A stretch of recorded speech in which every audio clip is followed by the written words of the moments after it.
Senator Dave Sharma. Senator, thank you so much for your time. I'm going to start with reaction from you on what's happening on the streets of Amsterdam. Well, look, I've been shocked, Erin, to see these reports of attacks on Israeli soccer fans who travel to Amsterdam for a Europa League soccer game. It seems like a number have been seriously assaulted. Their sole crime, of course, is that they're Jewish, they're Israeli citizens.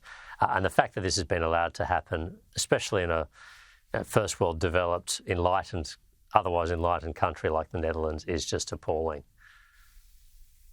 Moving on to a more domestic issue. Mind you, I say that, Dave, and before I do move on, a lot of people feel like this is far, far away. I've got a guest coming up, Gad Saad, who is a professor who lives in Canada, who was a Jewish boy who grew up in Lebanon.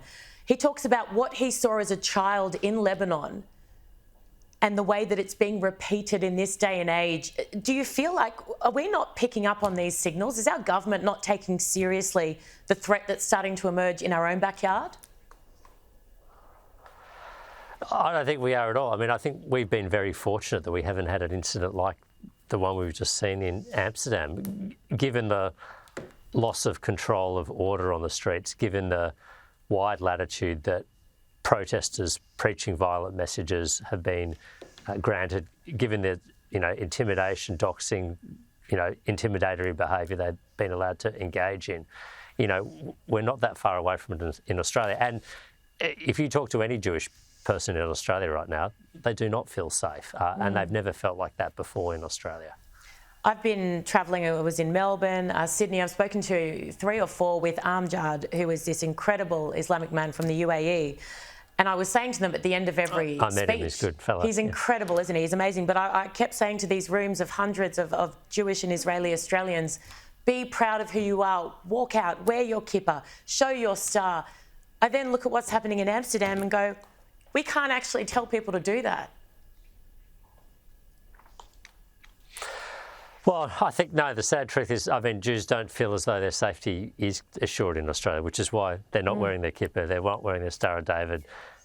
Schools have extra security, synagogues have extra security. Jewish people won't come to the Sydney CBD or the Melbourne CBD on Sunday because of these almost weekly protests. This is not a normal situation. And the fact that we've allowed it to develop and more so continue to tolerate it is, to my mind, unacceptable. No, it really is. Moving on to something very different now. Social media, 16 is a new age. What do you think of that? What's your reaction? Look, I think I'm generally in favour of it. I mean, the coalition has been pushing for age verification on social media for some time, and the government has been resistant and reluctant. If you've read Jonathan Haidt's book, The Anxious Generation, or as many people have, I think the evidence in there is quite compelling about the harm that it's doing, not just because, yes, social media provides a vehicle for bullying, but also replicating bad behaviour. It's a distraction. It takes kids away from learning. It takes kids away from other activities. There's all sorts of things that are, I think, negative factors in it. And I think it's well past time that we started to address some of these. So I'm sorry it's taken the government so long to do it. I think the coalition is in principle keen to support this legislation, and we're keen to see what the detail is. Just quickly on to the economy, and the Treasurer and RBA Governor are once again at odds over inflation. Is Chalmers being cheeky here by focusing on headline inflation when we know the RBA prefers to look at, for obvious reasons, the underlying? He is. He's trying to verbal the Reserve Bank Governor, and he's been caught out doing this a number of times. Clearly, headline inflation has come down in the last quarter because of the artificial one-off impact of energy rebates and other rebates. Now, once those rebates are withdrawn, people aren't going to feel the enduring effects of that. That's why the Reserve Bank rightly focuses on underlying inflation. And underlying inflation in Australia is still running at 3.5%. The Reserve Bank does not expect it to reach target rate until the end of 2025, and that's why interest rates aren't coming down in Australia. Kevin Rudd, Senator, does he stay or does he go? Can he stay? You've got a very high experience in this space.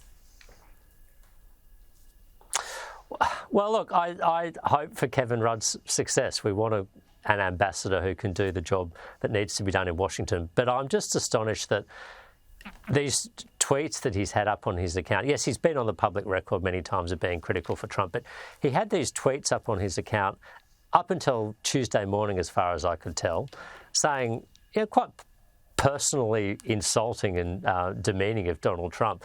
And the fact that he didn't deal with these long before now, when he was first appointed as ambassador, is just astonishing to me. And he's having to clean up. I mean, the New York Times is reporting on it today, which means people in America know about it. And it means that we are not off to a good start with this new administration. And it's a complete own goal. I mean, it wasn't necessary for this to develop. But Kevin Rudd, the government, Anthony Albanese have allowed it to develop like this. It almost shows an arrogance, such a disbelief that he would ever get back into office, because I know that he made these comments prior to obviously taking on the ambassador role, but they knew these comments existed when they appointed him.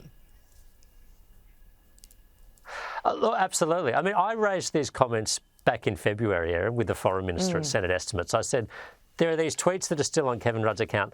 Don't you think it's perhaps a good idea that you take them down, given he's now the ambassador and given Trump at that point wasn't the Republican nominee but was running for the nomination? And they said, oh, yeah, we'll take a look at it. Well, they do it the day before. I mean, I don't think that's indicative that they have not prepared for a Trump administration, that they expected that it was going to be Harris and everything would be fine. Yeah, of course they did. Any good government should prepare for multiple contingencies. Well, they've shown that they're not particularly good at that over the past couple of years or so. Senator, thank you so much for your time. Really appreciate it.